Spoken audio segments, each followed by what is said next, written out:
Hello and welcome back to Dice and Ice. This is Driftchapel, a adventure kit published by the Absolute Tabletop Publishing Company. We are on session 2. Last time on Shadows over Driftchapel, our players found themselves in a dingy, briny bar, as all adventurers find themselves at the beginning of their adventures. Though this bar, this tavern, has its differences, like most things in this town of Driftchapel. The wooden floors were soaked with seawater. The patrons of the inn drunk, mad, or miserable, or somewhere in between.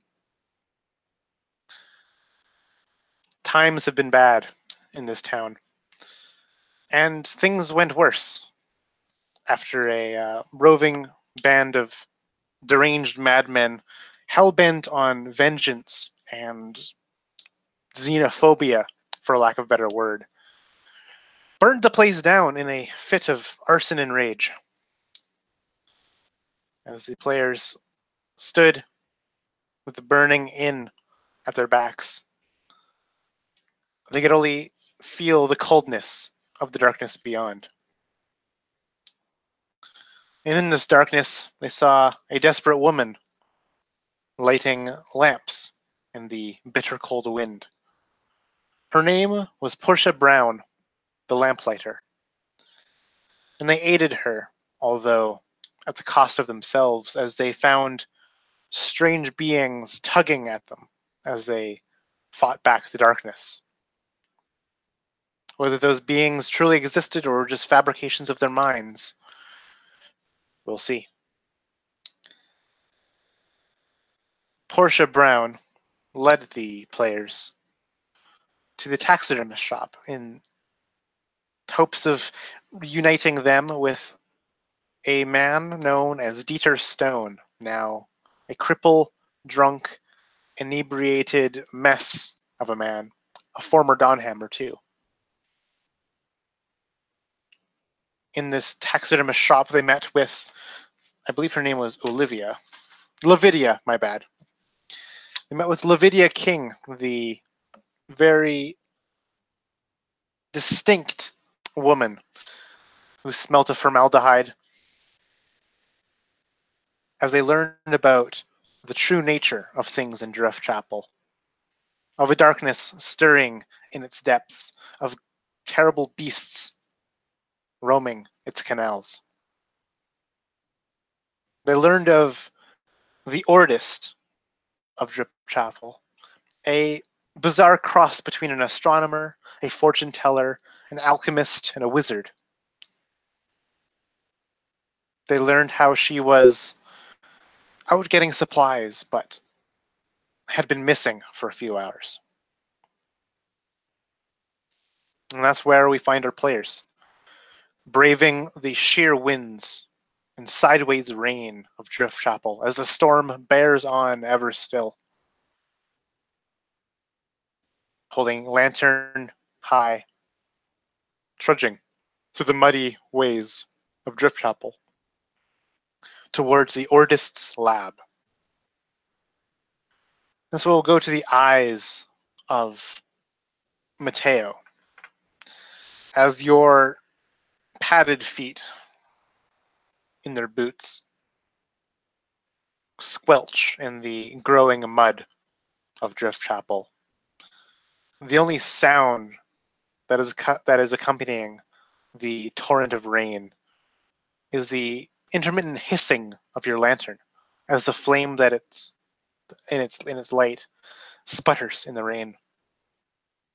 You see long shadows that shift and change and seem to warp with the rain all around you. What do you do or say or even think in this time?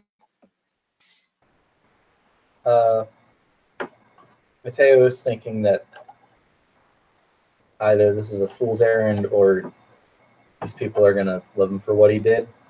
And he's basically just trying to keep everyone else in line so that they have a better chance of getting this girl back.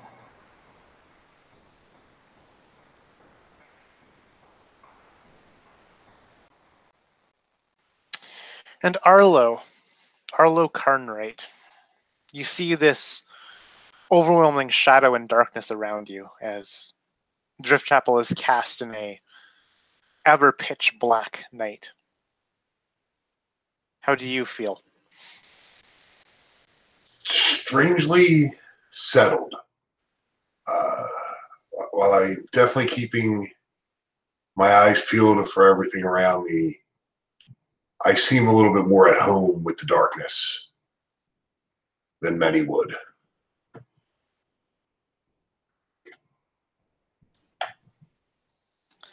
And Meryl, how do you feel in this dreary torrent of rain? Meryl's pretty nervous. He's not from here. He was supposed to come here and meet someone, and things went south rapidly. So Meryl's carrying the lantern in one hand, and he's got his blunderbuss clutched in the other, and is just kind of keeping close to the others despite the rain and trying to stay as dry as he can, but knowing it's not going to happen. He will speak up, though, with them and try and make some casual conversation. So, by chance, were any of you guys supposed to meet a guy from out of town in that tavern? Just maybe by chance. I was just doing my rounds. I wasn't supposed to meet anyone. I had no engagements this evening. I was afraid of that. I'm supposed to meet someone here for something. I don't know what it was. They just said meet him at the tavern, and they would find me. So, well, anyway.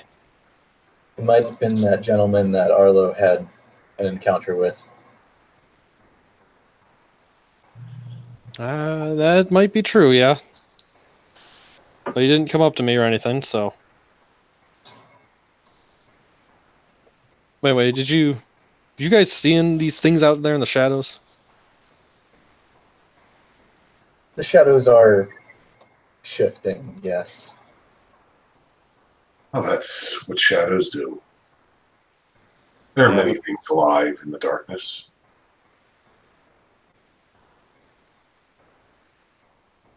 You're still creeping me out, man. Things thrive in the dark and they thrive in the light. It's only a matter of how they go about it.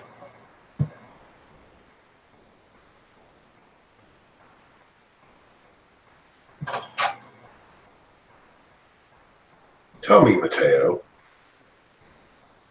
did you know any of the lunatics that came after us? I did not recognize any of them, no. One can't help but wonder what would drive a man so mad so quickly.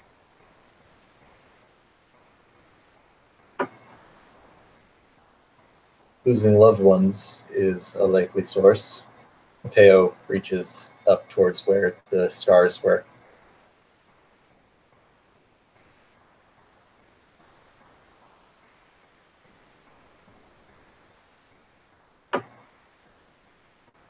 Looks like someone had whipped him up into something. Normally, I don't see people just throw away their lives like that without something on the line. Or someone pulling the strings, at least. Life is not worth much in this town.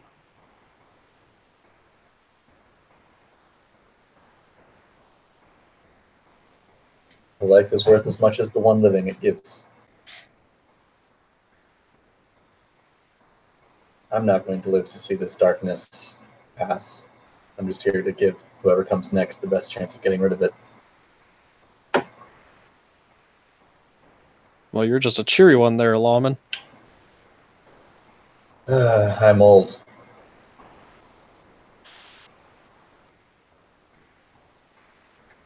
A futile effort, really. The darkness will always be there.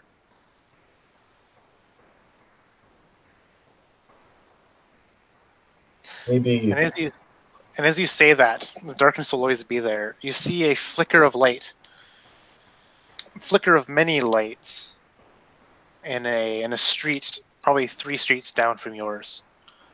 Torches, accompanied by yells, shouts, and the accoutrements of a band of more of these madmen, wielding pitchforks, torches, blunderbusses, machetes, what have you, a potpourri of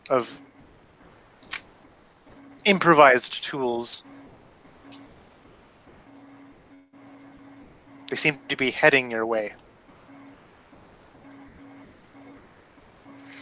Merrill will real quick hide the lantern in his coat just to try and not douse it, but to prevent them from being able to see it.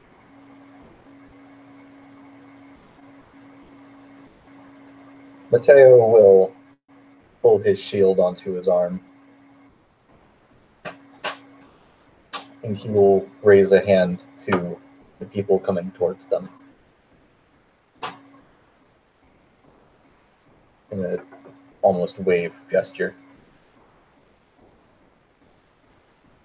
Oi! You see them down there? Bunch of fishy folk they are!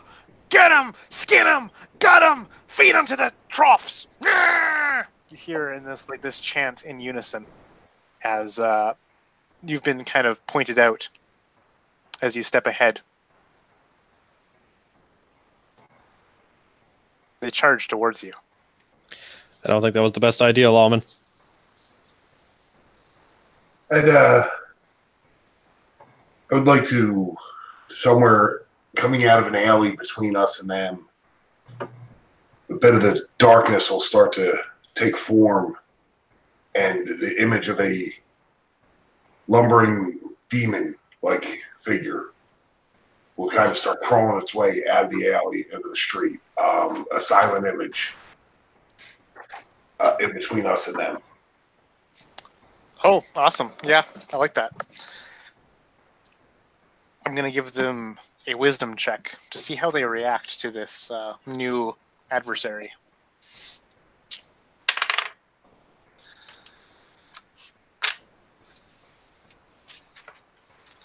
One of them hurls their torch at it. Back, demon! They yell. And the torch just kind of sputters in the wet, dank ground that is the street of Driftchapel. Probably like 3 or 4 yards like in front of it, so not even close to it.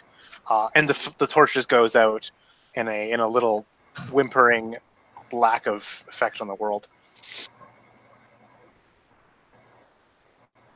So with that in mind, I'll have the image kind of drop back into the darkness, and from the other side of the street, I'll do the same thing with another silent image crawling out.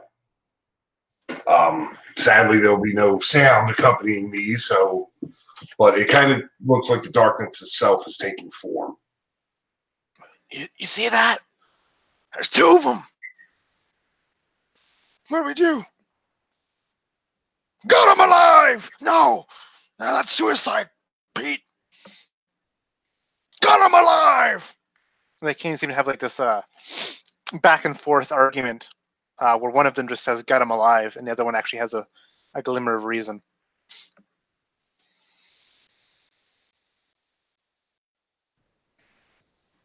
But as a unit, they advance, nonetheless. Lawman, I think discretion is the better part of valor here. Let's find a different alley, quickly.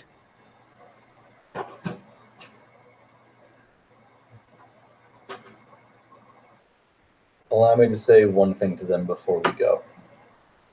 And Mateo's going to take a step ahead of the rest of the group, and he's going to say, "We are no demons, we are no fish folk. We are humans just the same as you." Now what's you doing prowling around at night? We're looking for a girl. Only demons for and the fish folk taxidermist. prowl around at night. I see your big, beady eyes, your slimy, scaly skin. You're a bunch of fishes. The scaly skin you're referring to is the armor that I wear to protect myself. And we are out here to find a girl for the taxidermist. Back with your lies, you venomous creature of the night. Another torch is lobbed in your direction. Ah! Could I try to catch it? Get him alive! Could I try to catch the torch? Or is it not near me? You can definitely try. This will be a dexterity check just to be able to react so swiftly.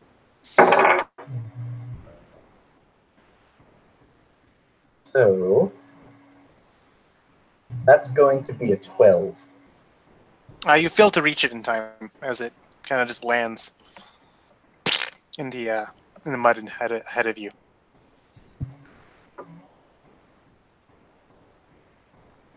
They seem to be unreasonable at this hour. Let's Meryl lead the way. Okay. I'm gonna try and duck down an alley. I don't know where I'm going. I'm not from here, and I'm just gonna run. There are many alleys, and many alleys of alleys are in this winding labyrinth of a town. You can easily kind of duck your way into an adjacent alley, no problem. And you can use the darkness and shadows therein to give me a stealth roll with advantage. All right. And anyone trying to duck in the shadows with Meryl can do the same with advantage. I'm gonna do that. It's just a straight roll for me, though. And that Chainmail's fun. makes sense. Oh boy. Solid 12. Not bad. 12 as well. Natural 20 for 22. Good thing a 12 is good enough. As you have ducked into these alleyways and you see them, a literal raving just mob passes. Where'd they go? Get them alive! As they kind of stomp their way through the night with their torches and pitchforks, machetes and blunderbusses held high. And you can hear them, their howls and their yells, fade off into the distance as they pass you by.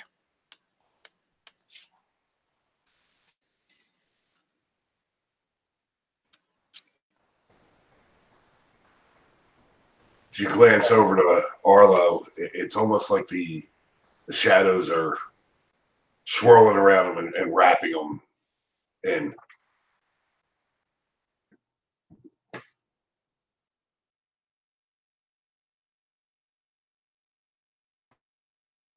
Now that the threat has passed and the resident stealth expert has gotten us out of harm's way, Mateo's gonna take the lead and take everyone through the fastest way that he can to where they were headed. And so you continue on your way down through the streets of Driftchapel. And this is when you realize that Slade had not been with you this time. It seems he had slinked off some other alleyway, perhaps lost, or maybe he steered off his own path. But Slade now, you see him as he is, as you basically stumble and your paths cross. Slade, you've been leaving the taxidermist's house on your way to the artist's lab to check on Agnes Wood. But you either got lost out of either your own volition or out of the labyrinthian nature of the town and separated from the rest of the group. But now you stumble upon them once more. I think it was a small combination of the madness that's kind of been plaguing me since our encounter with the shadows, lighting the gas lights, in combination with the labyrinthian nature of the town. Oh, there you are. Stay closer to us next time, Slade. It's dangerous to be alone at this time of night. You don't have to tell me twice.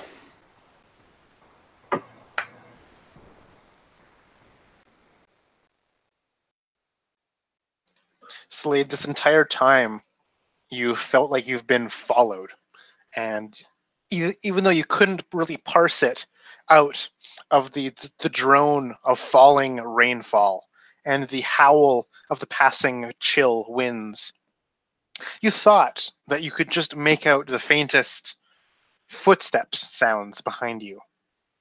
Not the footsteps of any man, nor a horse, nor a carriage, but something much more bestial.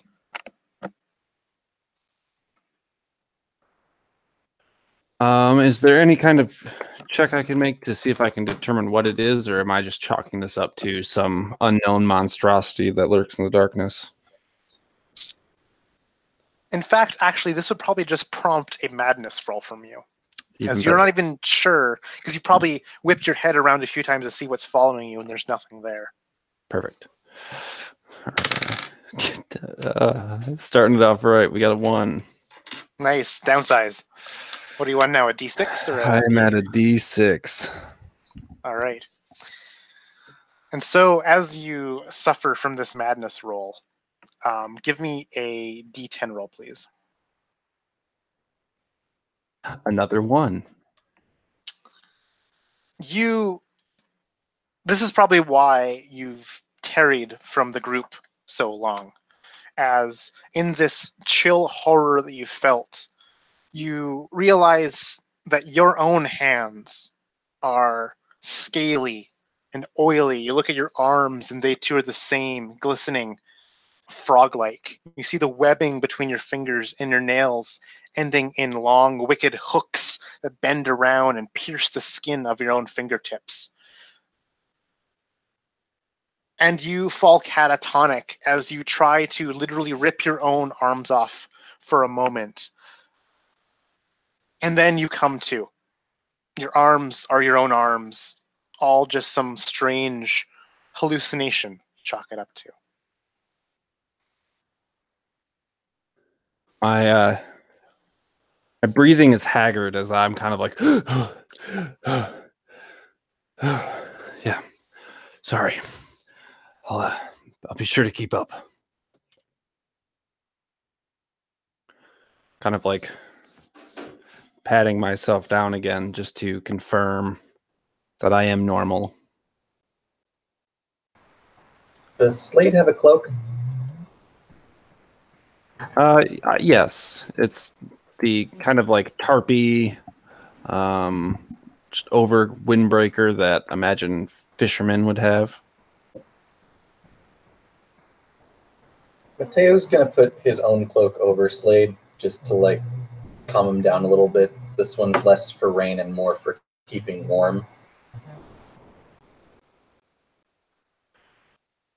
Are you sure? I'll be fine. I've been through worse. See, I think the same, but unfortunately, I'm wrong most of the time, it would appear.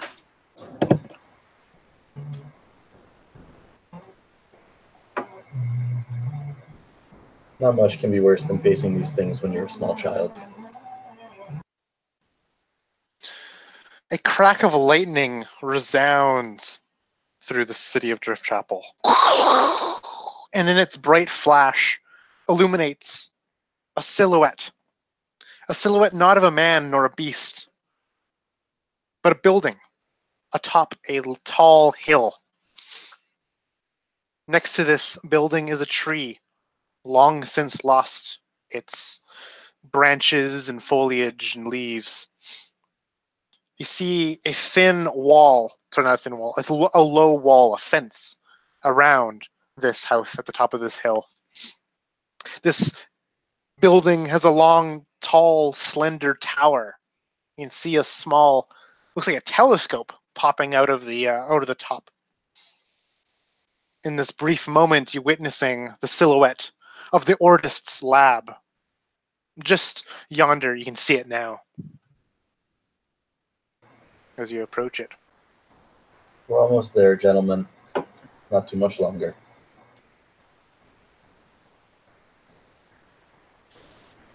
Thank God for that. These shadows are getting closer.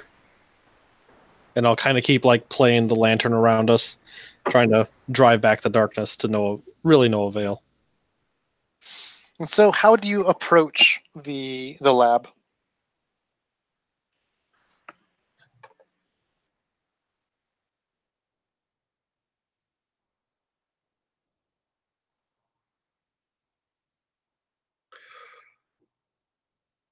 Well, are we coming up through the alleyways? Yeah, So- through the tight alleys and streets of Driftchapel. The lab is kind of on the outskirts of town, as the houses kind of grow sparser, and the paved ways turn more into muddy, grassy meadows with thin, unkempt paths. Well, my superstitious friends, it seems we need to go out in the open one way or the other. So why not, as they say, just go through the front door? Your way of thinking is exactly my own, Marlo. And so Mateo's gonna put a hand on Slade's shoulder and he's gonna say to him, "Be careful," as he casts Sanctuary on him.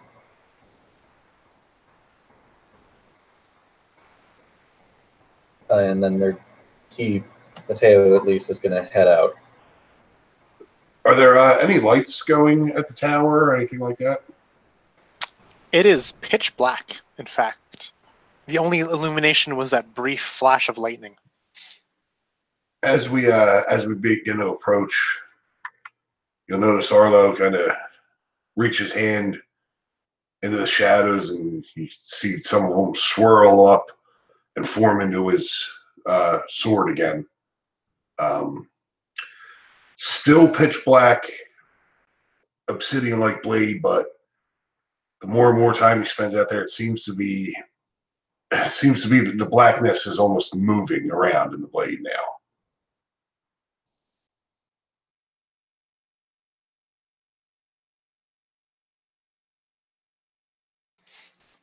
And so you make your way up the winding path. You see that this hill overlooks the roiling ocean next to the town of Driftchapel, as the waves literally crash into some briny coast full of rocks and sheer surfaces.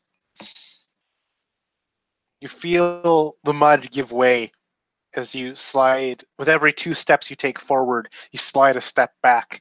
It is this painstaking effort to rise to the top of this hill where the Ordist presumably lives. But you make it, nonetheless, as your heads, faces, shoulders, and torsos are just drenched now in the cascade of water falling from the sky. You see it now in front of you. It is tall, magnificent, if you can even catch any details of it from your lamplight.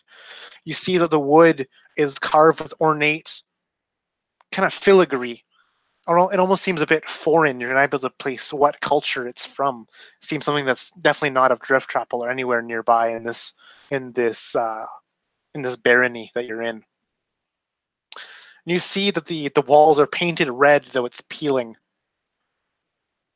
And you see the windows, and you realize that the windows have shattered with bits of glass shards kind of peeking out and forming basically these knives and teeth around the window frame. As you approach it, you hear no sound, nor do you see no light coming from within. What do you do? Is there any sparkling on the ground outside from the lantern light that would indicate it was broken from the inside? You can give me an investigation check as you check the base of these windows in the ground beneath them. That's going to be an 11. You can't really tell much in this dim light and this dreary element, so you can't really make a decision one way or the other. When you see sparkling, it turns out to be just pools of water catching in strange ways.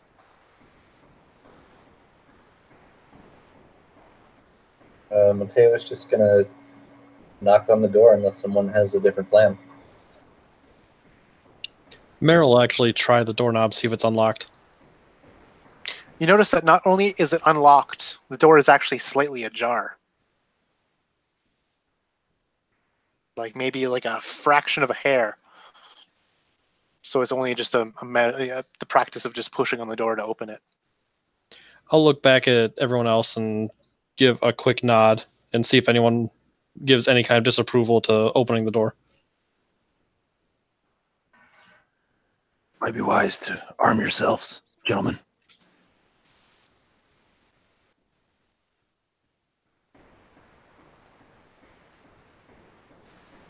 I'll draw out my blunderbuss then and use that to kind of push open the door. Mateo It will creaks. grab daggers. It creaks so loudly as you push it with the tip of your blunderbuss. It just is this maddening drone in the sound of silence. And within, you see nothing but the faint silhouettes of things cast from your long lamplight. It's kind of almost like in shades of blue that you're seeing. You see these shelves upon shelves upon shelves lining the walls. The smell of strange scents mixed with alcohols, mixed with pungent herbs, hits your noses as you open this door. You see shards of glass glimmering on the floor, catching the light. Even the moonlight, however distant and faint it is, you're able to see it in the glass shards. What do you do? Are there any lamps or candles in here that we can transfer the lantern light to? You see a candelabra hanging from this main chamber that you find yourselves in, though it is unlit.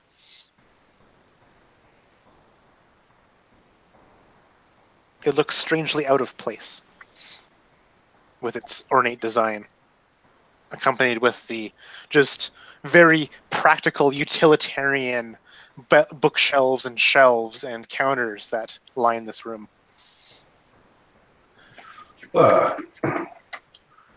Take another quick glance out the door as we walk in and make sure there's no more of them roving mobs around, and then push the door shut behind us.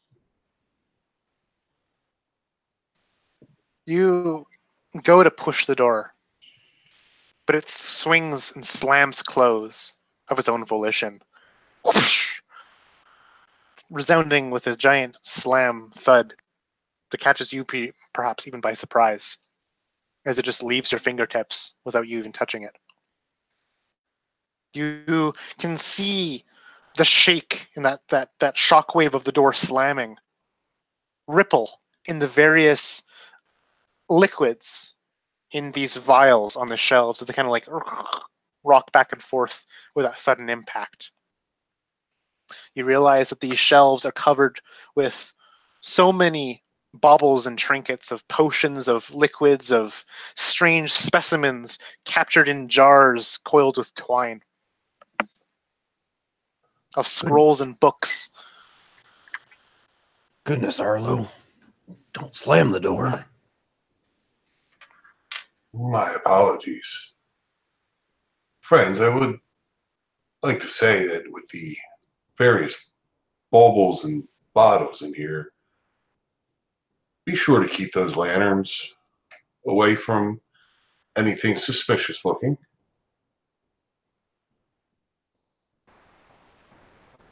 Not a bad idea. I hear some of those liquids they preserve stuff in are quite flammable. Yes, they are.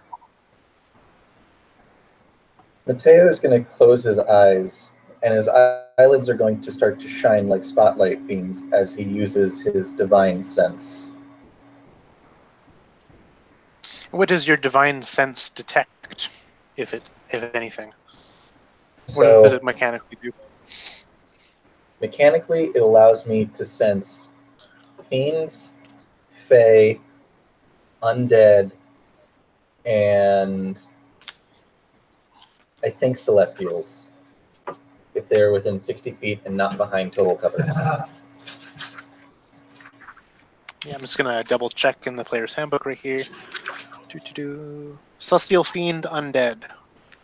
Cool.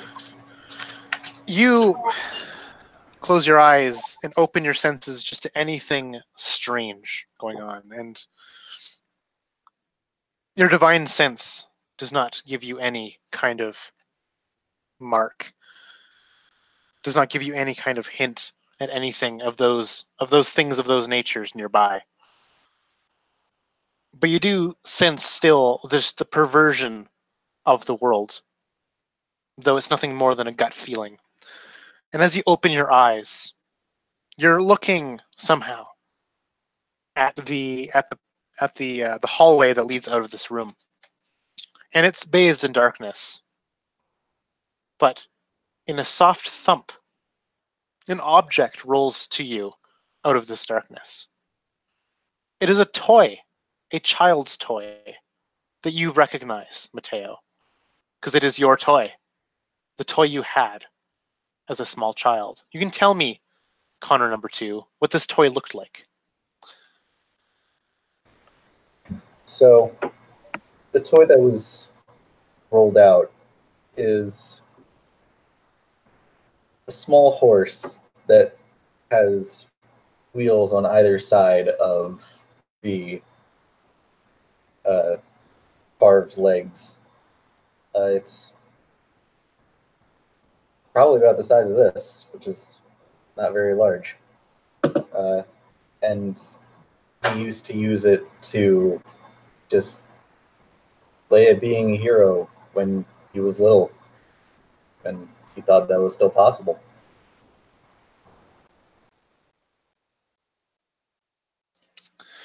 And it is that toy, with every memory you have of it, save for a bloody handprint over the base of the toy. And as it kind of just clatters on the wooden floor, it rocks as it finds its center, and on its wheels rolls towards you and bumps into your foot as if it was rolling downhill. As it bumps into your foot, it knocks over onto its side.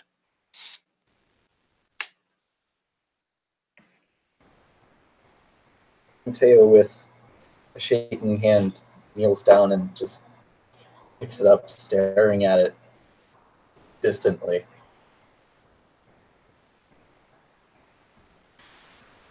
Hell was that?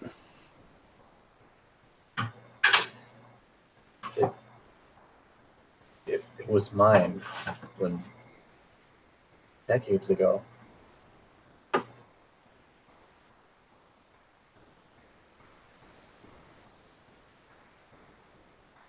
I'm not sure I follow. And I think at this time, like one of the cloaks that, or the cloak that Mateo had draped over me, I've kind of like revealed one of my arms, and there is a flintlock in hand, kind of down at my side at the ready. A toy?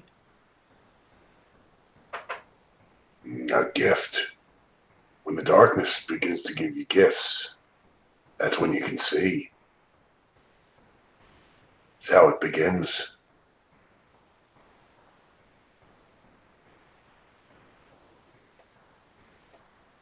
We all see the toy, right? Absolutely. It's a very appropriate question for the situation.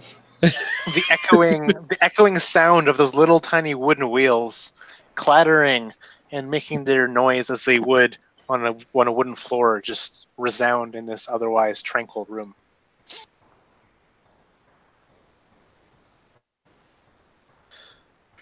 What's the expression right now on Mateo's face? Shock. Shock, and his eyes are just staring far beyond where the toy actually is. If I hadn't before, I'm gonna light a lantern now, just to flintlock in one hand, lantern in the other. Perhaps you said that for the most part these shelves are filled with jars of specimens and various trinkets. Is there any open space? Is there anything like?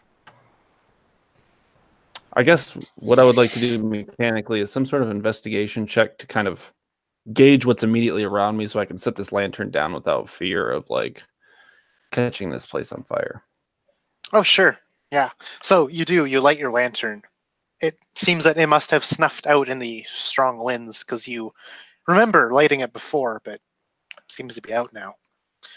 And as that light just comes out of essentially nowhere, out of the corner of your eye, you see what seems like a sharp movement reflected and distorted on the glass faces of all these bottles nearby, on your left, as it seems like some figure just moved very swiftly. And if you look, there's nothing there. You don't see anything in the reflection. You look around, and yeah, there's like a table or a bench or some kind of side table with a chair next to it that you can put the lantern down on. Doing that and like reaching my other hand underneath the cloak, presumably to my other flintlock. All right, I've had about enough. Who's here? Come on out. Something wet falls onto your forehead, Slade. Gross. It does not run like water down your face, but it hangs there, as if congealed and thick upon your brow. I would look up to see if I could deduce where this drip had come from. And when you look up, you see two yellow eyes looking down at you in the darkness, in the ceiling above you. Roll for an initiative. Sorry, guys. Connor, if you're fine with it, I'd like to roll initiative at disadvantage since Mateo is still enraptured with the toy. Absolutely. Go. Yeah, sure. I Take all the penalties you want. I would like to kick myself in the ass. Do you mind? Ooh. All right, so that's a 3. I gotta write these down, huh?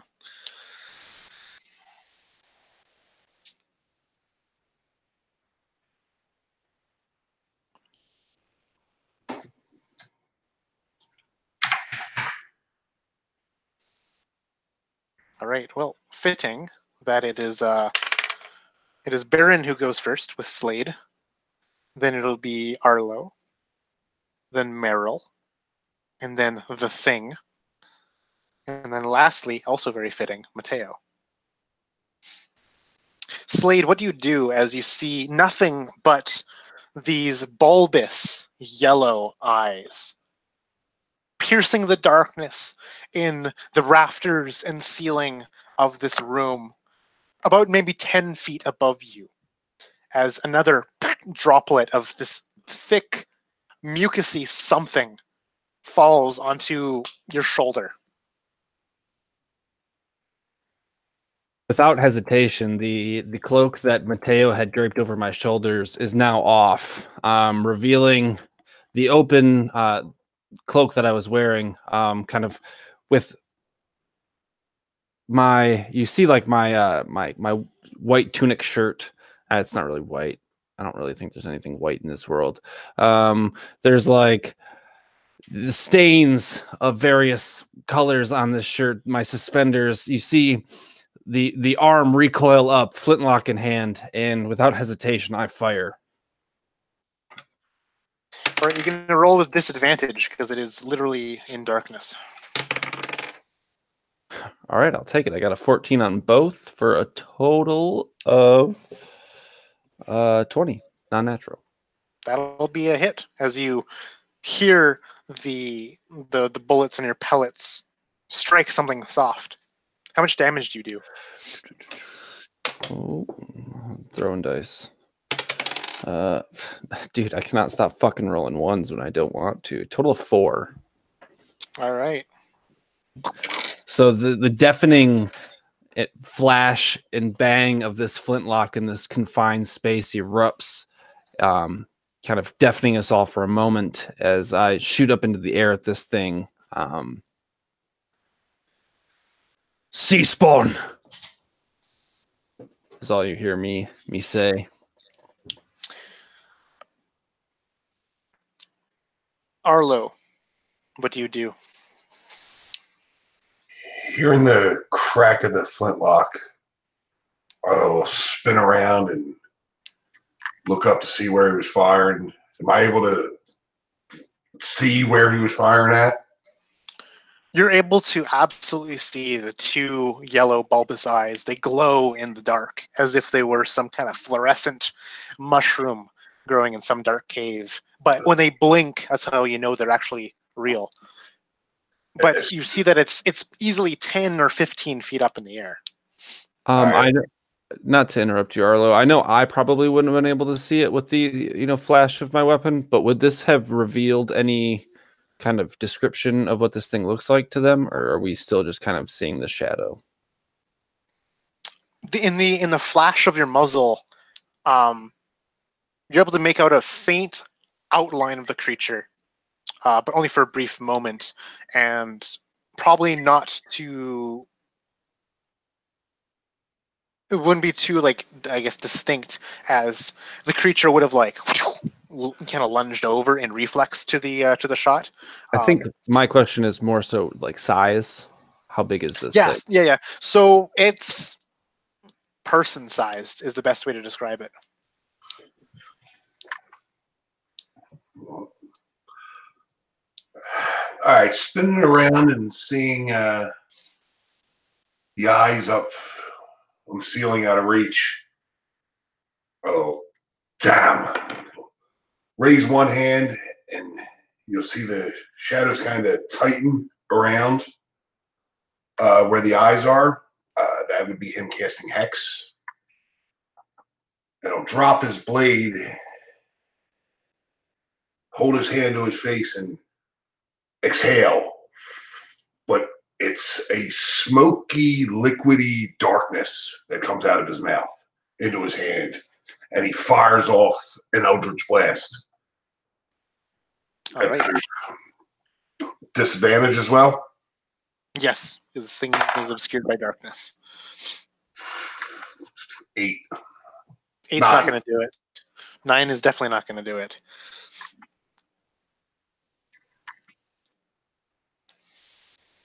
And that would bring us to Meryl if you have no other actions to do.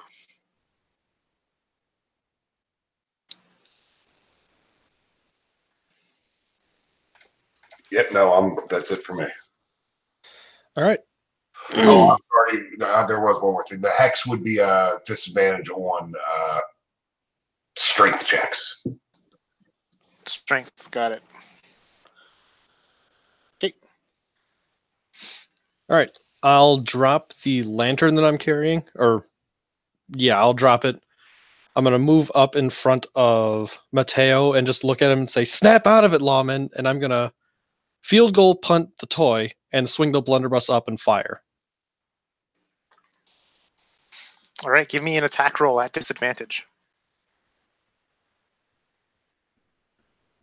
Oh, what about the 20? Not bad, though. Still got 17? 17 19. will do. 19 will do. Give me some of that damage. And that's 9 damage. As your bunches of pellets strike this shifty creature in the darkness, you hear a cry sound out from it as, in its instinct to leap out of the way, it crashes into one of these cabinets and bookshelves as you catch its rear with your spray of bullets. And it slumps to the ground in this huge just crashing as it smashes bottles and it smashes shelving as it lands on the ground. And that's how all of you can see it now. It is this hulking creature with this glistening green skin, this maw wider than most creatures' mouths should be. It is lined with fine razor-like shark teeth. has these huge bulbous eyes inset to its head, but they're at odd degrees and totally asymmetrical. And it has three forelimbs, like arms, kind of with this nasty protruding back and spine, a vertebrae that you can see popping through its skin, and it has these hunched rear legs, and all these limbs are lined with these webbings and these thick claws. And that will bring us to the Thing's turn, as it makes a low growly sound that not only does it strike your ears, it strikes the backs of your minds. All of you, please, will need to roll your madness die at the sight of this creature, as its flesh ripples and roils underneath its skin in strange, unseen ways. 8. 3. All right, those are all successes so far. How you doing, Slade? All right. Are you staying sane? Probably not. No. I got a 2. All right, roll me a d10, please, as your die goes down from a d6 to a d4. I got 1 again. Dude, whoa. I have rolled 6 1s and I've only been playing for 45 minutes. Get these guys the fuck away from me. Slade, you look into this creature's eyes, and you see your own reflection. And in the reflection in its eyes, you see yourself, but as this creature, with your own face misshapen, with your own nasty ass looking mouth. You see your own back hunched and popped, and in your limbs distorted, and you realize that you are one of these creatures, whether you knew it or not. And so you are going to be momentarily staggered and falling prone as you just like lose sense of who the heck you are. It's going to be on your next turn, Slade. That happens for your turn. Then Mateo, this thing lunges for you as it's basically where it's landed. And it just leaps at you with this huge, just anglerfish type mouth. It's going to get a 16 to hit on you, Mateo. I mean, technically I had my shield out. I'm not sure if I'm going to be able to use it because of what's going on right now. I'm going to leave that up to you. I mean, you did say that you strapped your shield to your arm, and you did pass this madness roll. So I'm going to say that you probably have just the wherewithal to bring up your shield in time, as it literally collides with your shield and leaps and kind of just crushes off. You see an actual indent on your shield, or even a splintering of the wood where it collided. And as it kind of just, it almost like limbers and lurks around afterwards, as if it's just some like tiger or creature. But it's cackling wildly at this whole time, but it's not even moving its mouth to do so. And it's so strange. Mateo, what do you do? Mateo, seeing that everyone else is actively fighting this thing, is going to shake himself and get up and pick up his axe, and he's going to try and bring it down onto this creature.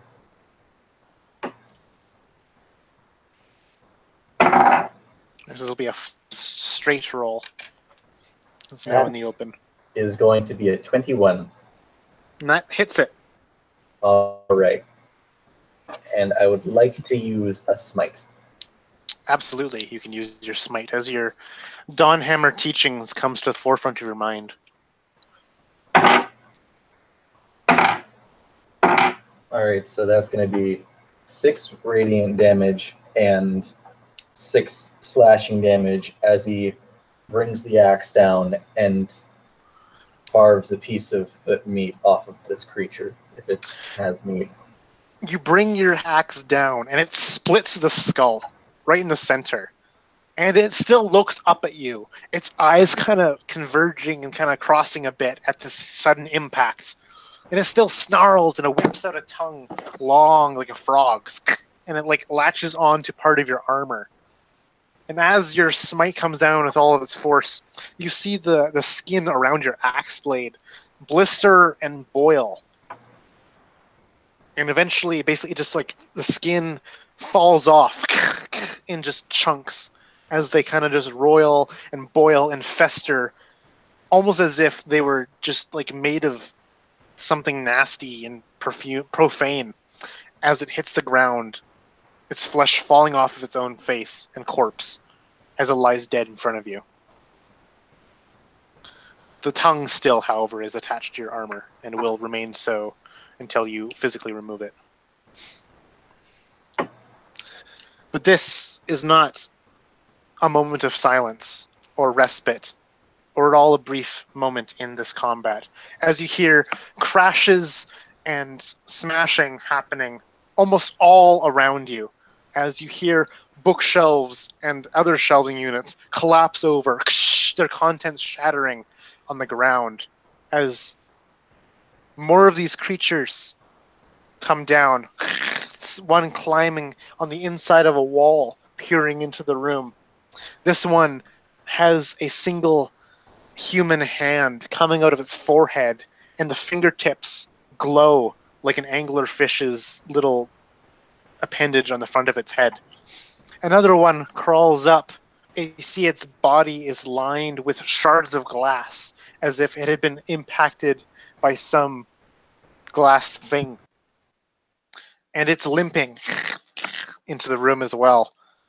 Another one kind of just peers in, coming from the same hallway that the toy had rolled out of. All of these three so far have. And the last one leaps in. It's huge baird,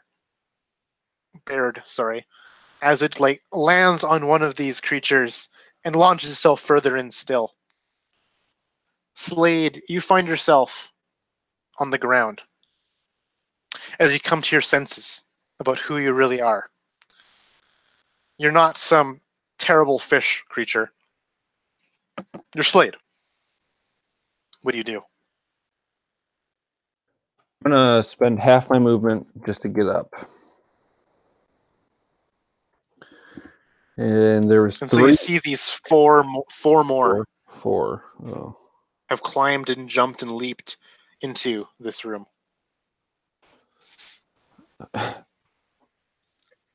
As much as I would like to not do this, Slade's gonna run out the door. I mean, it makes sense. I'm not having a good time.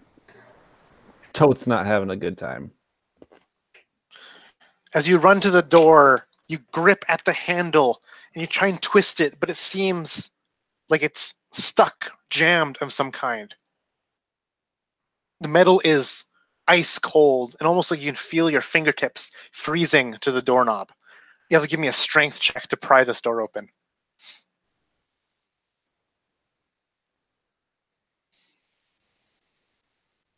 Looking at a total of 6.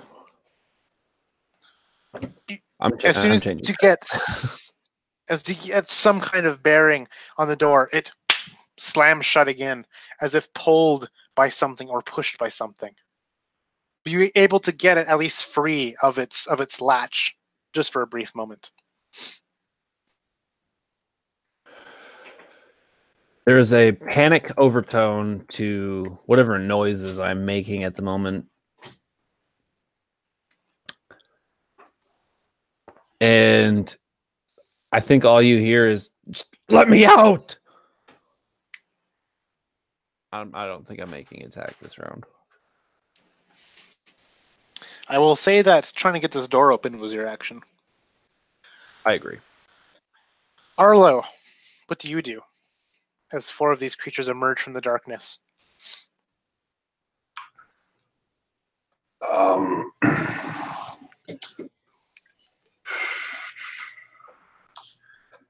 I think hearing the panic in Slade's voice, Arlo, with the shadow still wrapping around, coalescing around his hand. Seeing the creatures come at him, instead he'll turn back and fires blast at the door instead to try to blast through it, blast it open. So you can just give me your damage roll for this. Don't bother rolling an attack roll because it's a door. Okay. Where'd my... The door dodges out of the way. Oh. I lost my Eldritch Blast. The door is also a monster. See, you thought you were shooting the door, but in reality, you were shooting a window. Oh, there it is. And the window dodges out of the way. 10? Yeah. You are able. So tell me how you're able to blast a way through this door with the way that your Eldritch Blast works. Basically, it's almost like the shadows are dancing around his hand, and then they kind of form into the center, and when they make impact, it almost draws the shadow from around as well, and just pushes out the door. And it just collapses and falls on its hinges in this just like splintering, almost like an implosion, I guess, of wood and barricade as it kind of falls into pieces. And Slade, you just feel this huge draft of wind, not coming in, but out at your back, out into the wide expanse of the outdoors. Meryl, what do you do? Sorry, I had to go AFK for just a minute there. So the door's open now. The doors to outside is open now, but you have 4 of these nasty creatures literally right next to you, as you had said that you were next to Mateo with your blunderbuss. And so they're like within 5 feet of you, 4 of these creatures. All right. Time for a barroom brawl. I'm going to rage and drop my blunderbuss, grab out my brass knuckles, and start swinging. All right, give me an attack roll.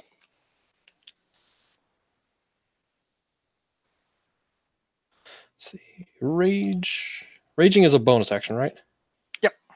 Okay, so I only get the 1 attack this turn. Are you doing your reckless attack as a barbarian? Yes, I will reckless. All right. I'll keep note of that. It's a 21. 21 will hit. And what's my rage damage? Should be 2. 2. Yep. Yeah, plus 2. 7 damage. As you just knock this one, as this is the one that probably leaped out from the darkness, just like trampolining off the backs of these others, you're able to collide with a solid hook, as your brass knuckles just cause an implosion of flesh beneath them, as this creature kind of careens sideways from the impact of this blow and smashes into more of these vials and other strange preserved specimens. You said 7 damage, right? Yes. Okay. And also as a note, anyone who let's see, attacks you has advantage.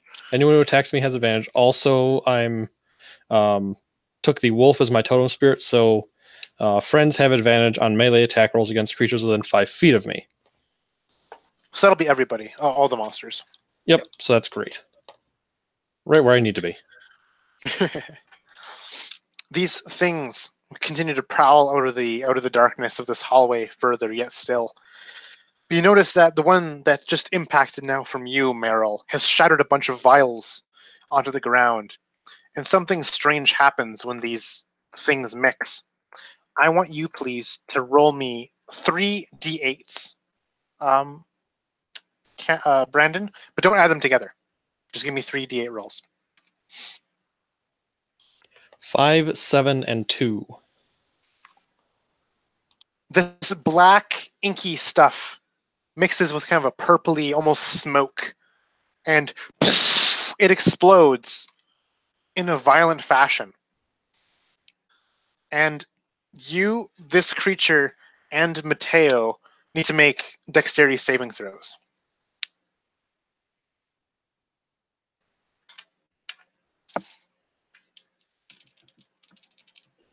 With many. Is that one hand worth? One hand worth of save. I got a 19. Okay, so Mateo, you're going to take 14 points of fire damage. Meryl, you can take 7. And this creature is going to take that 7 as well. But you realize as it explodes, its flesh catches fire as if it was made of tinder or candle wax or something. And it lights up in a great beacon and burns away to a crisp in mere moments as it just turns to ash and bubbling, boiling goo as it expires. How much damage was it, you said? And what type? 7, it would be 14 fire for Mateo and 7 fire for you, Meryl.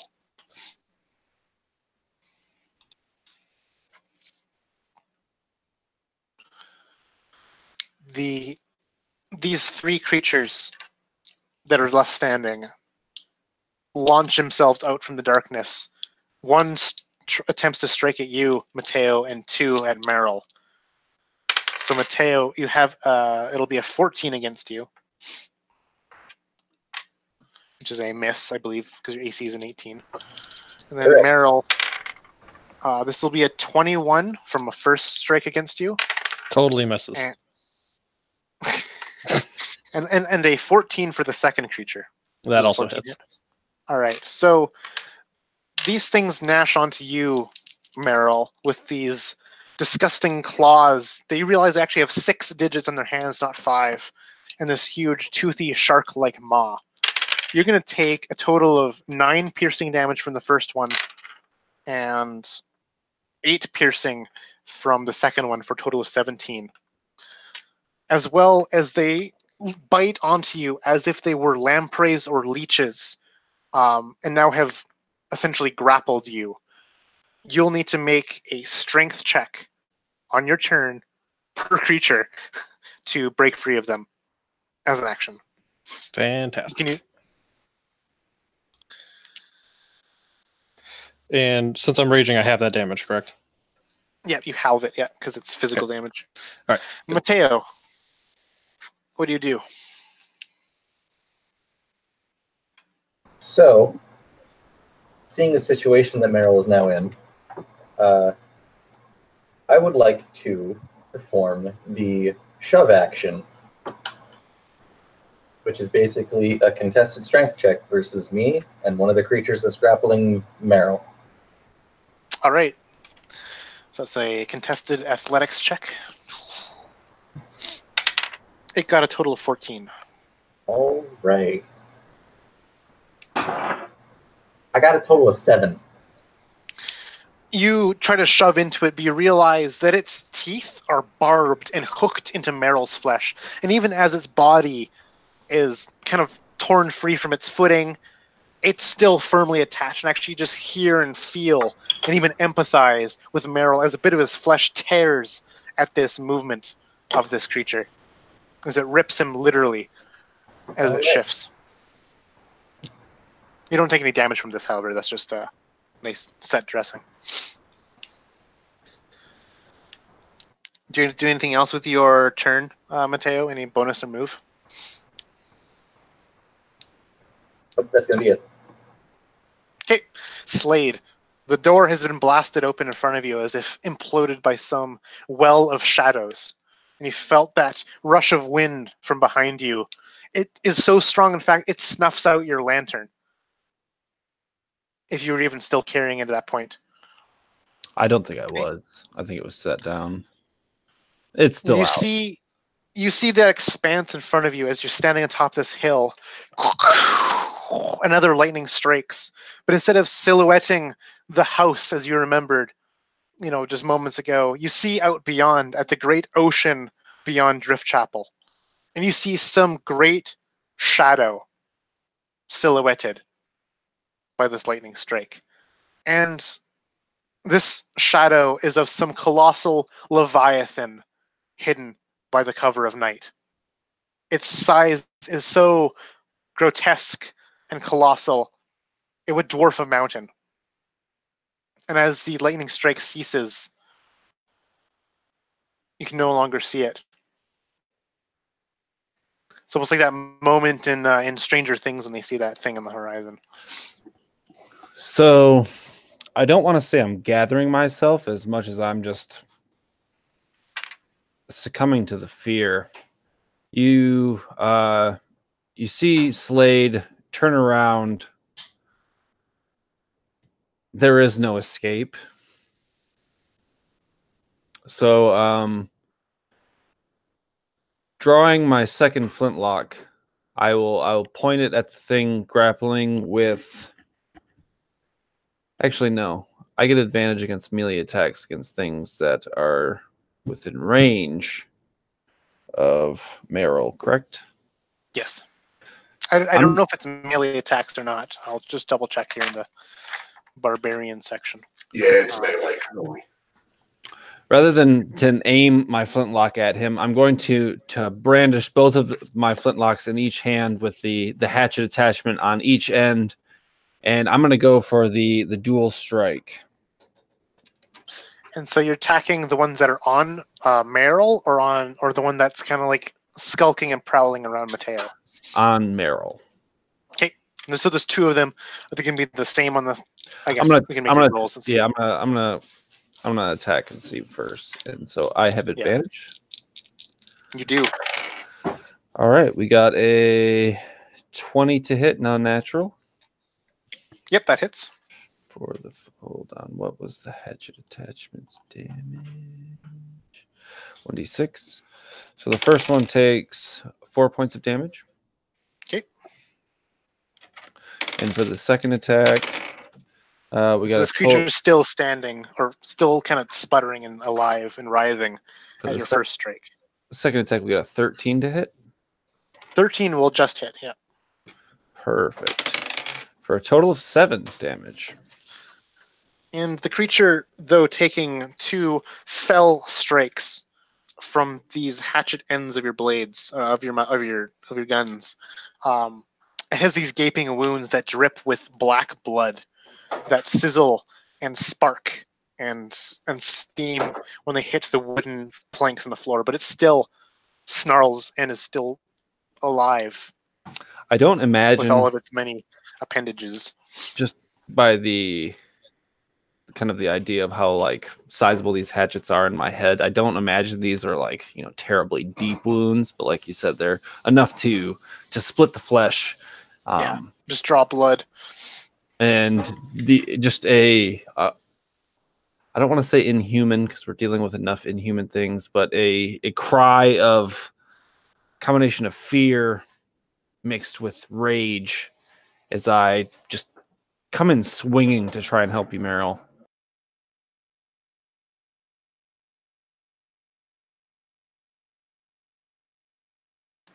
It brings us to Arlo. What do you do? Arlo's going to let out a sharp laugh as he swings his one arm around, and the little black and shadowy tendrils that were affecting the first creature kind of fly across the room and start wrapping themselves on the one that Slade just bit into. Okay. Effectively moving my hex over to him, also with strength checks. And then he'll whip his other arm around at the other one grappling Meryl and fire off a blast of energy at him. For 14? 14 hits. All right. So here's what's going to be fun about that. Oh, a 10. So 10 points of damage. And as the shadow kind of pushes itself through and past this creature, the tendrils of shadow kind of grab on and rip him back. I have the repelling blast. Oh, nice. Which will push him 10 feet. Push the creature 10 feet away. This was the uninjured one? This was the uninjured one. Uninjured, unhexed. Yep, so 10 points. The injured one has hex disadvantage on strength checks. So Meryl, you feel the rip and tear as just the suction pull this thing off of you. It was probably on your leg as it its nails kind of just like crunch and slide and scrape into the flooring of this place, giving that nasty, nails on a wooden floor sound as it like hisses, and you can see that its whole body is kind of like gaunter and more like sunken, as if its own flesh has been like concaved by the impact of this eldritch blast. And unless Arrow is going to do anything else, movement or bonus action, no, movement because you used your bonus action already. Meryl, it'll be your turn as you have this one creature with deep hatchet wounds still kind of like latched onto your shoulder area with its lamprey mouth. So Meryl probably briefly looked at, let's see, and Slade probably briefly looked at Slade as he drew out the pistols with a little bit of worry, thinking you were going to shoot at him, and then a little bit of relief, and then just seeing Arlo do his thing worries him again, and seeing him knocked off. He is, again, like worried and relieved, and he's going to turn and look at the last one that's attached to him. Am I able to make both of my attacks at that without having to try and break free? Both attacks? Main hand, offhand. Yeah. Yes, you can attack definitely at this thing. It's just a grapple, not a restrained or anything like that. Okay, then I'm gonna do that. I'm gonna do it reckless again. Okay. Give me your attack rolls. All right, first one is a 17. 17 hits. Second one is a 23. 23 just barely hits. Yeah. That's 4. That's 7 for the first one, 8 for the second one. And you can describe to me how you clobber this creature not only into submission, but break its bones and ultimately expire it. So it's probably latched onto my arm, and what I'm going to do is I'm going to punch down into it, and then I'm going to start to grab it and just start pulling as hard as I can, and end up just like ripping its jaw apart completely, and just let it fall to the ground. And as you rip its jaw apart, you can hear the bones snap in its base of its skull.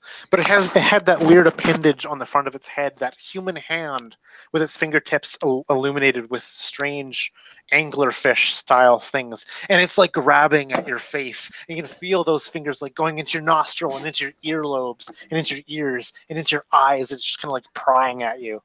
But ultimately, it's just like with its jaw like slacked from just being ripped from its face.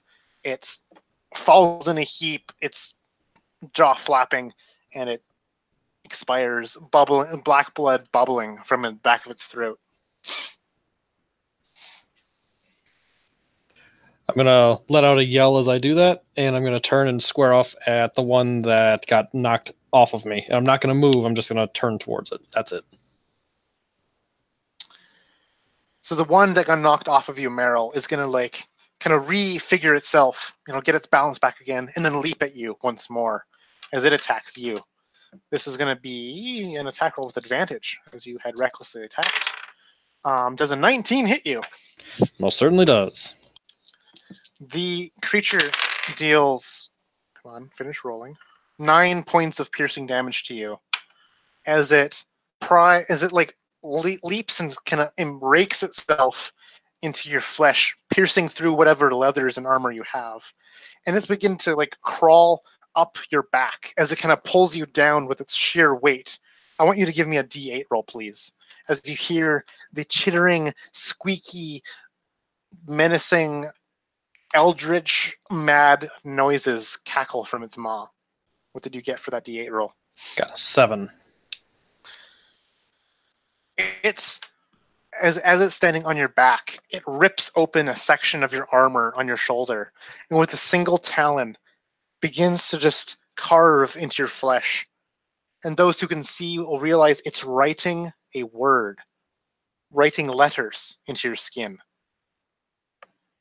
First, the letter Q, then the letter A before its action ends. But it's going to continue to write more letters as it stands on your shoulders. The last one is on Mateo, as it's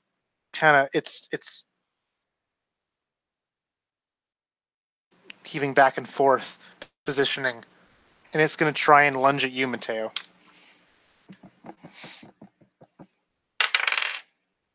And that's going to be a 14 to hit, which is another failure.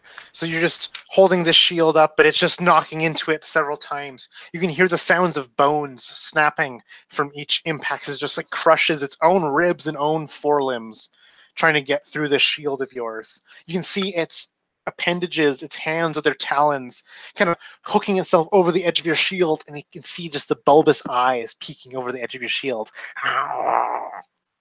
But it's unable to get to you. Mateo, what do you do? So, with it peeking over his shield, he's going to drop his battle axe, and he's going to pull his blunderbuss up and set it on the top of the rim of his shield, and he's going to fire at it. All right, give me that attack roll. I And think he's the using blunderbusses buckshot. have advantage. Yeah, I think they got that sweet point blank rule. Yes, and that is for the ammo that I'm using. No disadvantage on point blank. Nice. That's your buckshot? No. Yes, that is buckshot. Yep, awesome. That's going to be a crit. All right. So the blunderbuss does 2d6. Your buckshot does an additional 3d6. Yep. So that's going to be 6d6 total dice to roll, plus your dexterity modifier. 9, 13. Oh boy. 25 plus 1 is 26. There's nothing but a red mist that stands on the edge of your shield, as literally from its neck up has been obliterated as an eyeball splats into a wall. The jaw shatters and smashes into another vial as it crashes over, and you just send this mess of gore, point blank, just flying and carpeting this curtain of red onto the wall. As you just exterminate this thing firsthand. Do you have any other movement or bonus actions to do? I think Mateo's just going to holster his blunderbuss again. All right. Slade. You see the one creature, and you can see it actually writing with this hooked talon into the flesh of Meryl's shoulder. You see the Q, then the A, and you see it begin to write another letter into his skin. What would you like to do? Message or not, the fish must die. I'm gonna make 2 more attacks against this thing. All right. Give me those attack rolls. 29 nat again. Yep, that'll hit. For a total of 7. And this attack is enough to kill it. You realize this was the one that you have injured so many times, and it also had like the glass shards coming out of its skin. And this last cut, you're able to just like slice the neck as it was kind of a little bit open. As it looks to you as it dies, its eyes peer into yours, and you just get that sense of kinship, that kindred spiritness. Like you see him, this creature, as if he was your brother for that brief moment as you slit its throat. As it dies and kind of pulls Meryl down with it as it becomes dead weight. I wouldn't say anything, but I would. I've used my action. Kind of just in a pant of exasperated and afraid. I am kind of just my chest heaving as after I've killed this thing, I'm probably sweating and still panicked. This brings us to a moment of silence as nothing but the blood-curdling gurgles of a half-dead creature dying out on the floor breaks the silence. A shout, a cry, some human voice calls out, you hear. Hello? It's feminine. That's where we're going to take our break. Go ahead and refill your drinks, use the restroom, get your snacks, and we'll be back in 5 or so minutes.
If you guys aren't satisfied with this, I did a different thing on my channel today. It was pretty neat.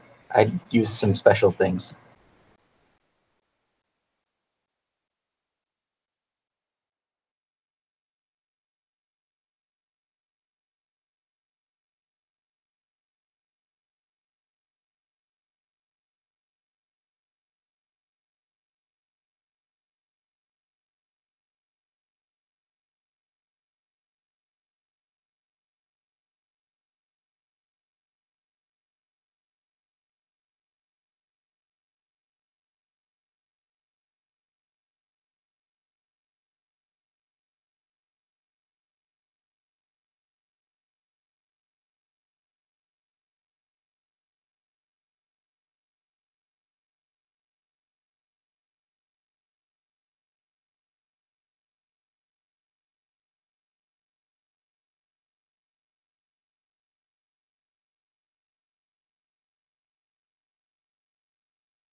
If there's anyone listening to this game without music, I'd suggest the ambient horror music No Light for Your Soul Scary Background Music video by Thomas Prislak.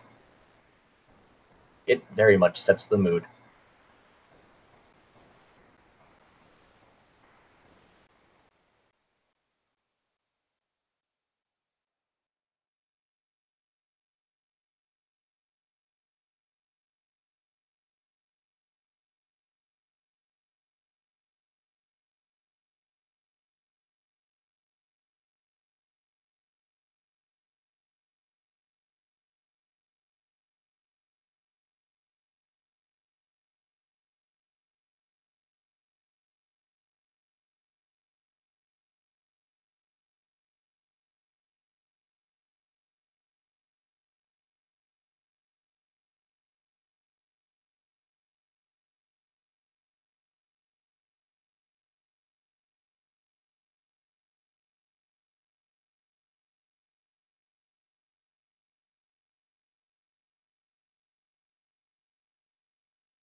Tamiko had a fantastic idea. I'm the DM now.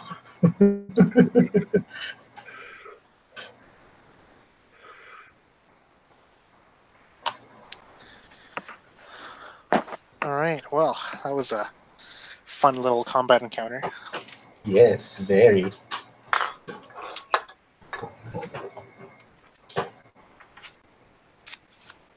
It was a good shotgun blast.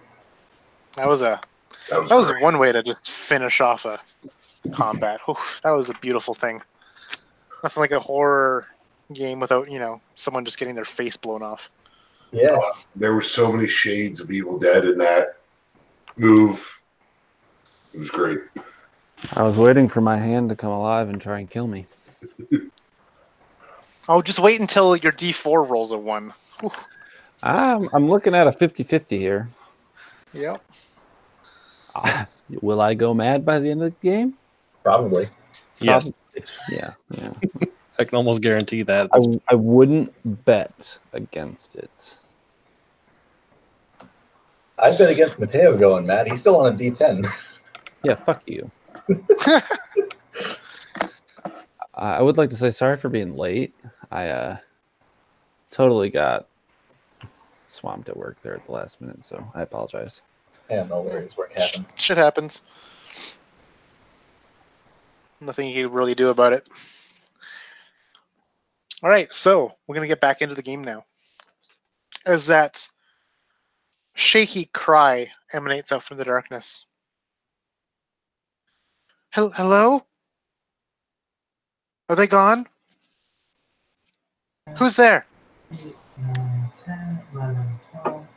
My name's Mateo. We're here from Portia and Lavidia. Did I remember the names? Those were the names, yep.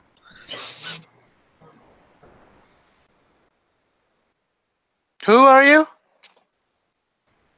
I'm Mateo. I'm one of the guards from town. The other 3. Meryl's breathing heavy and quite bloodied, and he's just going to look around and just go, "Not the fish people. We don't have time for this."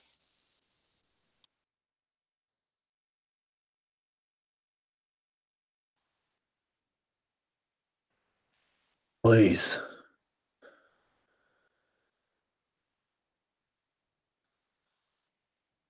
And you see a figure emerge from the darkness as she steps into the light. Or whatever there is now. The one little flickering lantern that still stands in this midst of chaos. You see that she is wearing these elaborate robes with many things dangling from the insides and outsides of them, many pockets, many just baubles, for a lack of better word, hang from her stuff. Vials and stoppers, and she has a strange staff adorned with some strange artifact that you don't even understand, that kind of just dunk, dunk, thumps against the wood as she walks.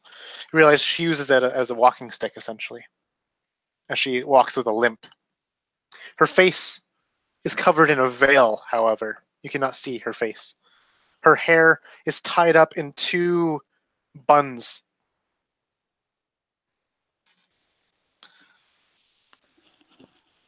Are you Agnes? Yes. And you see, as she reveals herself further, that her clothing is ripped in a spot, revealing her undergarments underneath and her arm.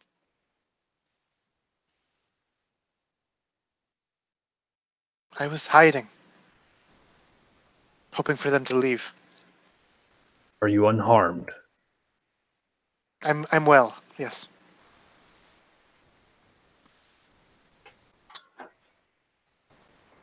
We're here to take you back to the taxidermist.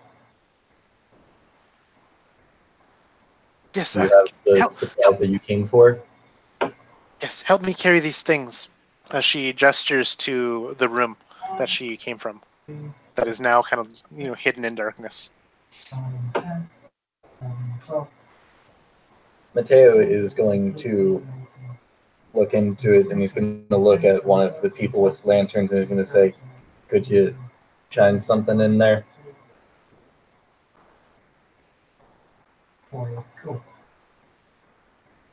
I would reach down. I imagine that during the combat that my lantern that I had set on the table had been knocked over. I would reach down to retrieve it. Is it in working order? Has it broken? One side of it has shattered, but the overall mechanism is still intact. So giving it a quick glance over, I think I would, assess the damage and try to relight it. And you have that strong smell of that blouse gas. The stuff harvested up in the mountains and shipped down in giant barrels. It's basically like that smell of natural gas that you smell as it lights in that small blue flame. Thank goodness.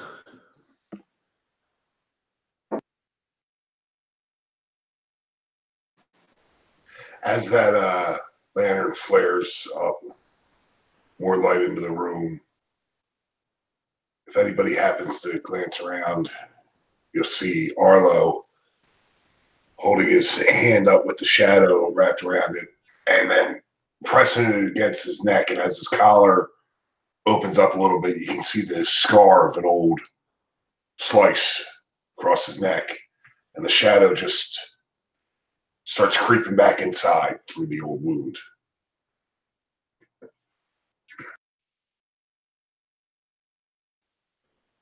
It seems we are all well, then. What would you need us to carry? Quickly, we haven't much time. Just some supplies that we need. Potions. An elixir.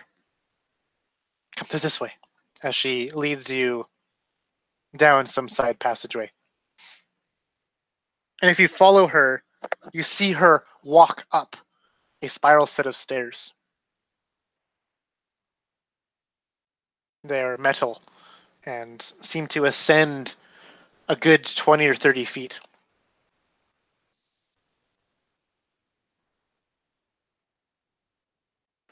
Trying to just escape the scene, Slade would quickly follow her. And you hear that echoing sound of your footsteps upon the metal of the steps. Dunk, dunk, dunk, as you make your way up. Up here is my observatory, place where I witness the stars in the heavens, where all my research is done. I'm given a license to work here by the Ordisterium, although that name probably means little with events of late. Are they following us? Not at the moment, no. Just show us what you need carried, and we'll get it down for you. And she leads you to the kind of a nice round room at the top of these steps, where you see a giant telescope mounted into the ground, where it's aimed up at the heavens. It's copper and it has many different lenses and lobes and parts that can be rearranged for different magnifications. And you see parchment galore lining the walls of this room. It is just this vast laboratory of research and knowledge and the workings of an Ordist. And she has what looks to be boxes set up, little crates with their tops open, and each are filled with, you see some herbs and poultices and some vials of potions, and others have, you actually see the desiccated head of one of these creatures with those eyes but sunken in and dried and shriveled. Those 4 crates was the supplies we need. Slade would grab one that doesn't have the head. Yeah, it jingles with the potions inside. Mateo would grab the one with the head. And it clatters with the head inside. It is dry like leather, the head.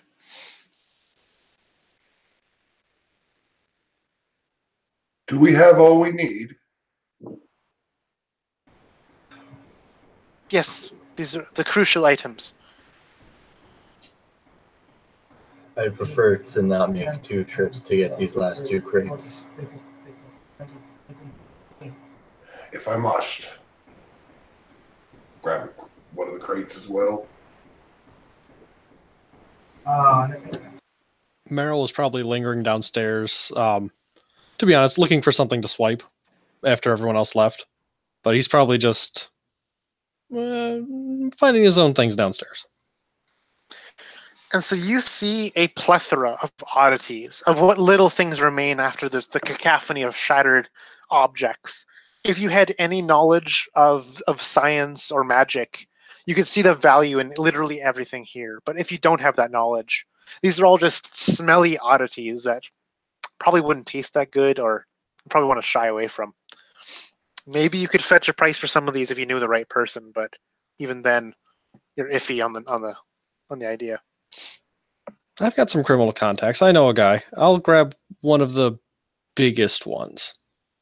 There's this huge jar of glass. It's probably 4 feet wide and 4 feet tall. And inside is this black tentacled creature that's been curled up, and it's floating kind of listlessly in kind of a thick yellowish fluid. Okay, maybe not that one because that's a little too big to try and drag out. Mason jar size something? There's kind of a bottle of this. You can roll me actually a D8.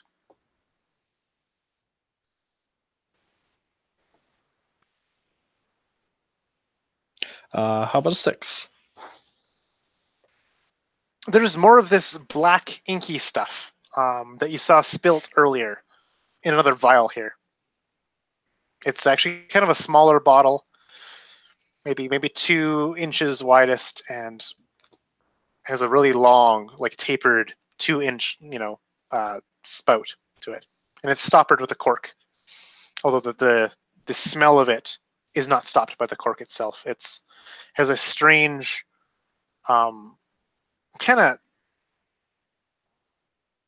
really pungent smell to it that you can't quite place. Well, seeing what it did, I imagine it's... Well, Meryl will imagine it's probably worth something, so I'll pocket that. And then if someone calls down, I'll probably shuffle upstairs, but otherwise I'll just keep kind of poking around downstairs. Meryl, you doing? Come on. And with that, I'll trudge upstairs and... Sorry, just, trying to clean myself up a bit, and I kind of brush at my arms that are all bloodied and be like, not really much cleaning to do downstairs, though. Clean yourself. Nonetheless, that crate, quickly. The Ordist notices your wound that you have, Meryl. The letters carved into your flesh. She kind of tilts her head sideways as she reads it. How odd. And she kind of just shakes her head and begins kind of gathering her own bits of scrolls. Now I'll pick up the crate and... Odd how? She does not answer. She's too preoccupied with shoving some scrolls and books into her bag. Damn town. She turns around with this thin tiny little vial. It's maybe the size of a pinky. It has like this kind of light blue fluid. This is the product of a week's work. A week. I call this the Deep Wine Elixir. The elixir of transformation. One drop of it will turn any creature back into a man. you wish to see? I'd very much like to see. Give me that head over there. I'm sure we have more downstairs. And hold it firm. As she uncorks a little bit and drips one drop onto the mummified, kind of desiccated head of one of these creatures. And before your eyes, you see that yucky, pale Icarus skin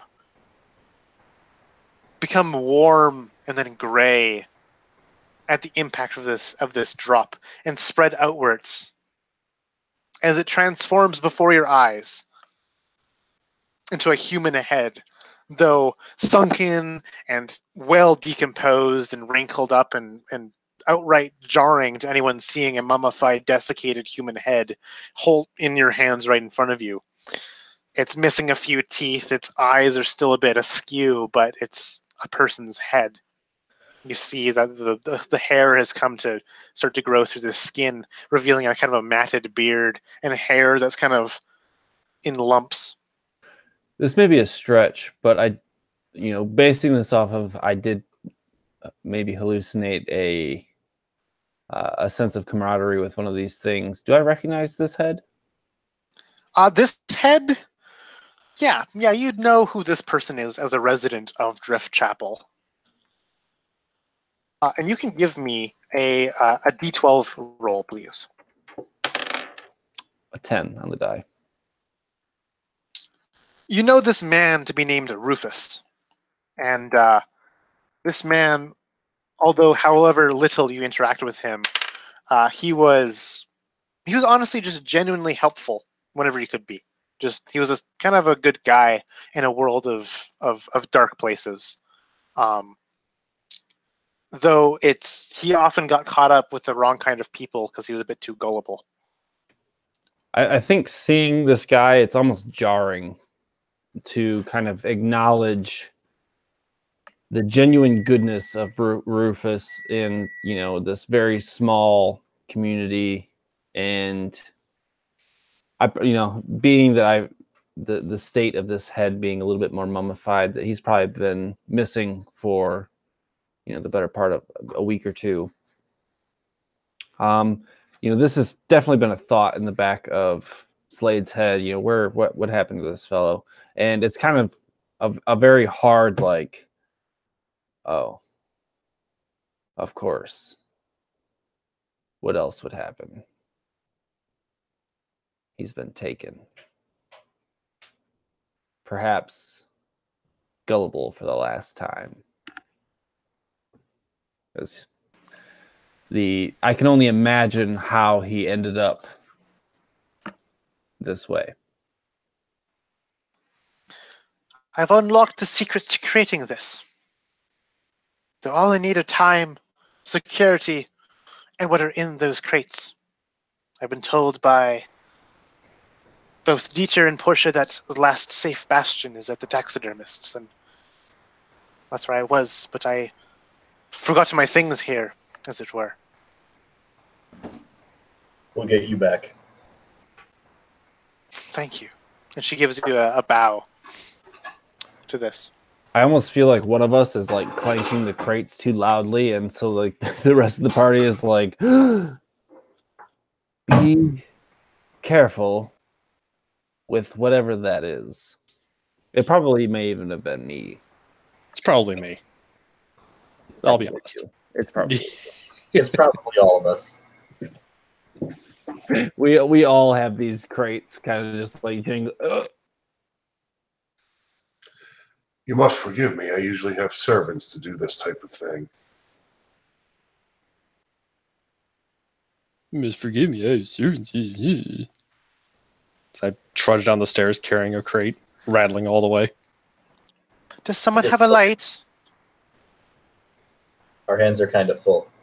I would I would have exchanged her my lantern in turn for picking up one of these crates. Maybe not to her directly, but setting it on a table. There it is. Thank you.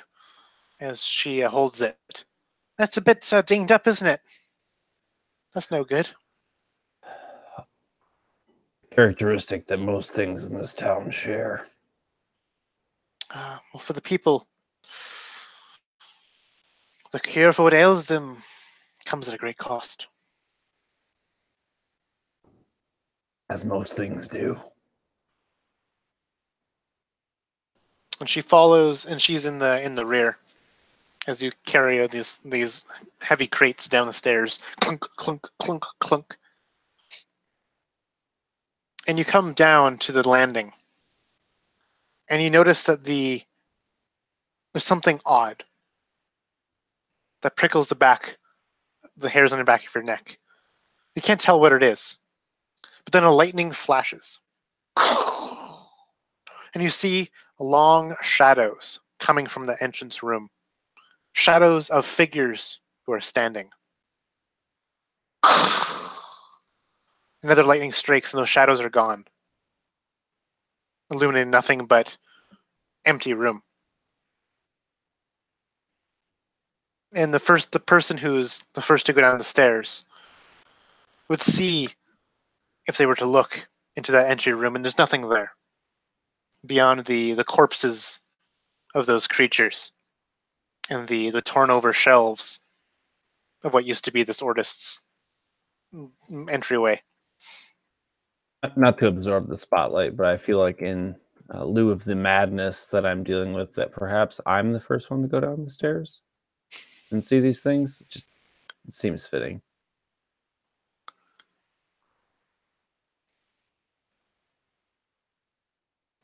Do you have all your things?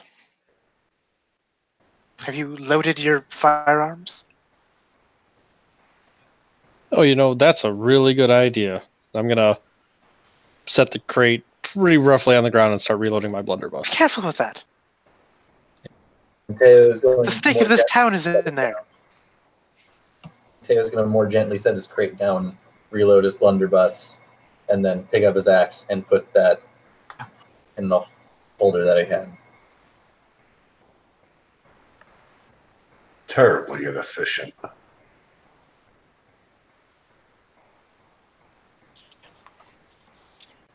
After saying that, though, I think Arlo will look at the red spray from the blunderbuss shot earlier.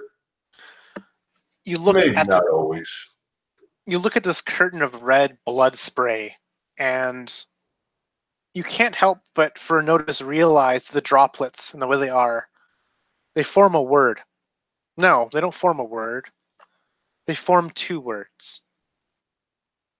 You read out the letters. Q, A, T, U, R, I, S, E, S.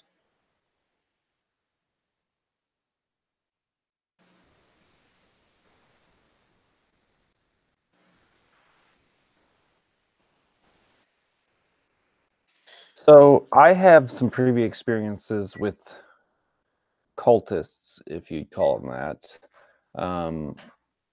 Can I make some sort of check to see if I recognize this name or the word? Only if Arlo speaks the letters or words aloud, because anyone who witnesses this blood spray on the wall sees nothing but a chaotic splatter. Fair enough. So I think I would follow up then with the same question. Would I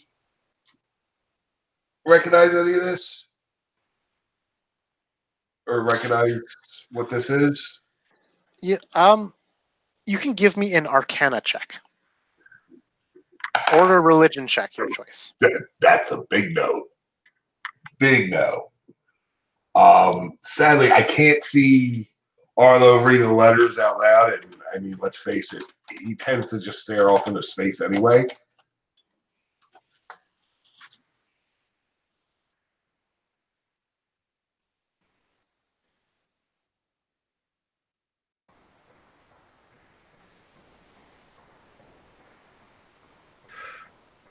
Actually, you know what?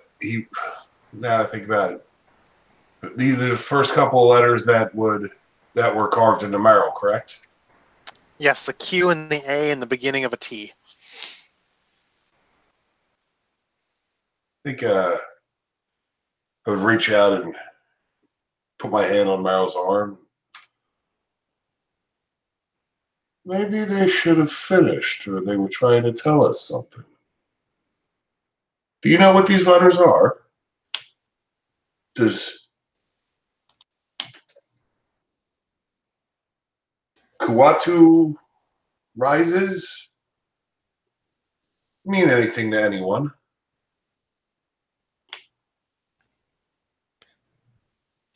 Nothing to me. But hey, you know, you got a piece of glass. I'll carve it into your arm if you want. Feels real good. A Arcana or Religion check, you said? Yep. I'll give you advantage because it's kind of your turf, I guess. I'm gonna go with Religion. Okay. Oh my god, deplorable. I got a total of 10. So that's enough to get this passing roll. Oh, sorry, with this passing roll, it's slightly enough.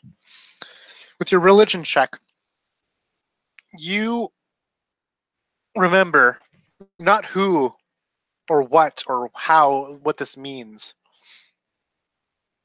but you remember the priest saying something as if it was a slip of the tongue. And you couldn't remember what it was at the time, nor could you understand it at the time when you were either attending this sermon or passing it by on the street and hearing it through the thin walls of the church, of the chapel. But you heard the priest say, Kwatu rises. And this was, oh goodness, maybe a month ago back, as early as 2 weeks ago back, or I guess as late as, in that time frame.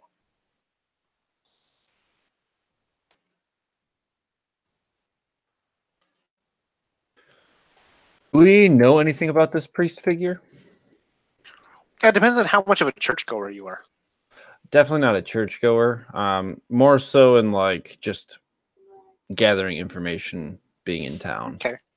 What, You know that what kind of figure he is in town? You know that he was a very gaunt figure, very like bony and tall. He was probably like 6'5", but had no meat on his skin. And even the clothes he wore were way too big even for him. Like they were small clothes, and they even looked loose on him. And he always had bloodshot eyes.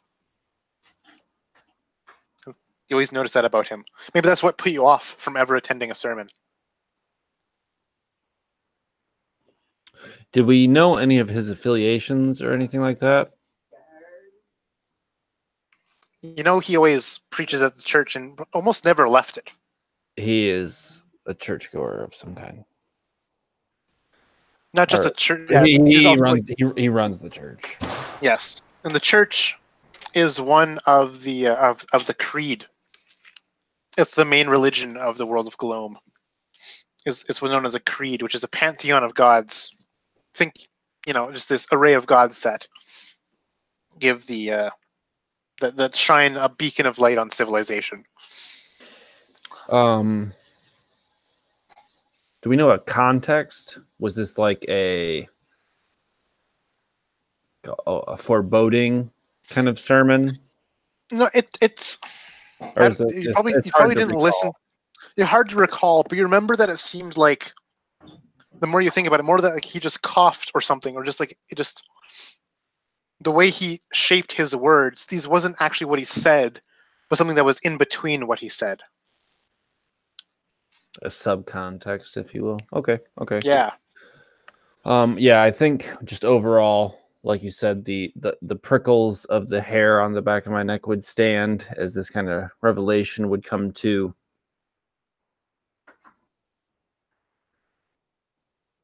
There's evil within the sub layers of this town. It seems to me that perhaps it's trying to make itself known. At this point, it certainly has accomplished that goal. But it does not frighten me.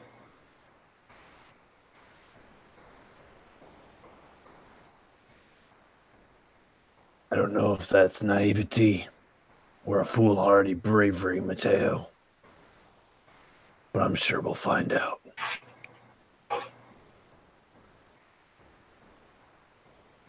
So with crates in hand, muskets reloaded, do you face the stormy night once more?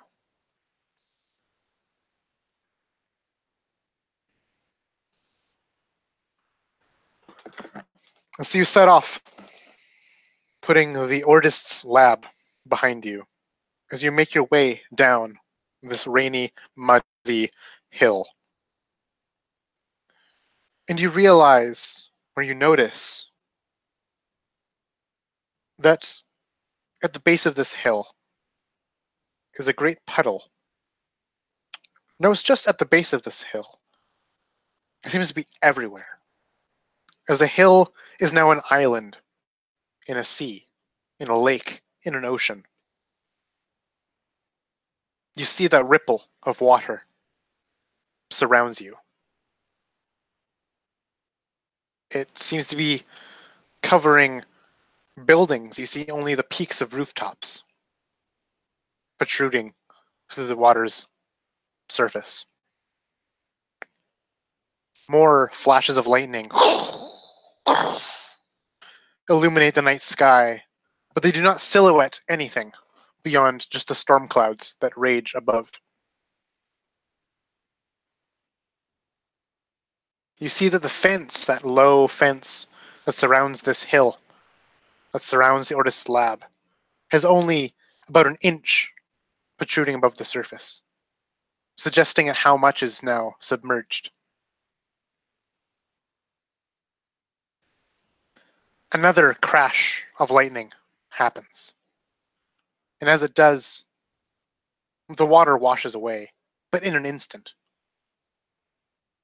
You see dry land ahead of you. Though you see flotsam and ruin and driftwood just scattered all around the town ahead of you by what mere light you can use and see with.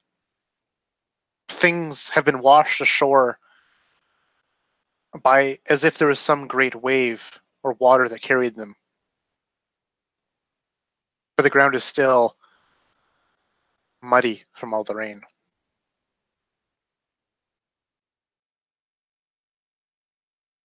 You see the stars of the night sky, how little of them can be seen through the cloudy canopy of this rainstorm, reflecting in the ocean to the west. And you see one of these reflections of the stars blink sideways. That's where we're ending tonight's session. With that being said, we will wrap things up and stop this broadcast. For those of you who have watched, thanks for watching. For those of you who are watching in the future, thanks for clicking on this video. For those of you who watched in the past, congratulations on inventing a time machine. With that being said, we're going to see you for the night. Bye.